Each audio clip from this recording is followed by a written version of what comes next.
सवाल हैं आपके मन में बहुत से, जीसस के पास जाइए, घुटनों पे आइए, जाइए रूम में और उससे बात कीजिए। वो आपके सवालों से नाराज होने वाला नहीं है। गिदौन ने सवाल किया, कहते हे शूरवीर सूरमा, यहोवा तेरे संग है। कहता ले, अगर यहोवा मेरे संग है, हमारे संग है, तो हमारी ऐसी हालत होती। सवाल जवाब करना गलत नहीं है। मूसा परमेश्वर के पास जाके बोलता है कि प्रभु तूने मुझे उनके पास भेजा, अब राजा ने कहा है पराली भी तुम लाओगे, पुआल भी तुम लाओगे, ईंटें भी ज्यादा बनाओगे, तूने उनका कुछ छुटकारा नहीं किया। क्यों ऐसा किया? वो भी सवाल करता है। ये अलग प्रकार के सवाल हैं। ये उस तरह के सवाल हैं कि मैं तेरे घर का मेंबर हूं, मैं तेरा ही बेटा हूं, मर जाऊंगा लेकिन यहां से हटने वाला नहीं हूं। फिर आप जब सवाल करते हैं, आपके मन में बैकस्लाइड जाने का कोई कारण, कोई प्लान नहीं है, तो फिर आप सवाल करते हैं और आपको करना चाहिए सवाल। लेकिन वो शिकायत भरे लहजे में कम, लेकिन एक मीडिएटर, एक मध्यस्था की प्रार्थना के विचोले की तरह वो ज्यादा होते हैं। कितने मेरी बातों को समझ रहे हैं? गिदौन कहता प्रभु अगर तुम हमारे संग है तो हमारी ऐसी हालत होती क्या? जाइए अपने सवालों को परमेश्वर के सामने रखें, प्रभु ऐसा क्यों है, ऐसा क्यों है, ऐसा क्यों है, और फिर प्रार्थना करें। प्रार्थना करें, पवित्र आत्मा को कहें कि वो आपको समझाए।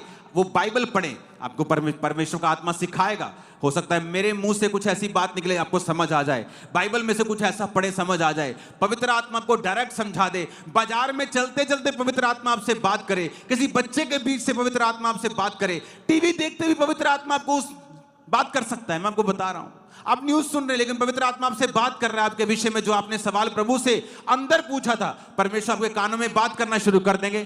करके देखें परमेश्वर के साथ।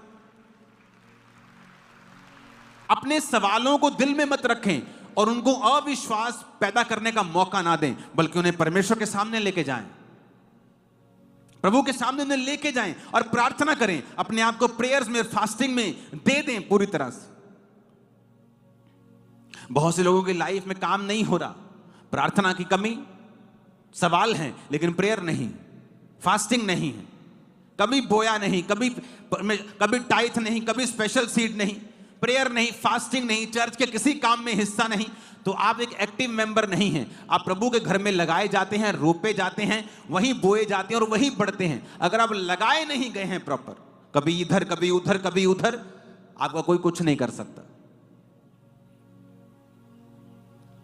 हालेलुया। बाइबल कहती, परमेश्वर एक एग्जाम्पल आपको देता है। पौलुस, पतरस, उसने कहा एक एग्जाम्पल की तरह प्रेरितों को फॉलो करो। वो कोई भी हो सकता है। एक व्यक्ति को पकड़ो, उसकी लाइफ को फॉलो करो, पूरी तरह से जुड़ जाओ उस मिनिस्ट्री के साथ, फिर देखो परमेश्वर कितने काम करता है। आज प्रॉब्लम क्या है? उसको भी सुनना है, इसको भी सुनना है, इसको भी सुनना है, इसको भी सुनना है, और रहना किसी का नहीं है। वो एक आत्मिक व्यभिचार है।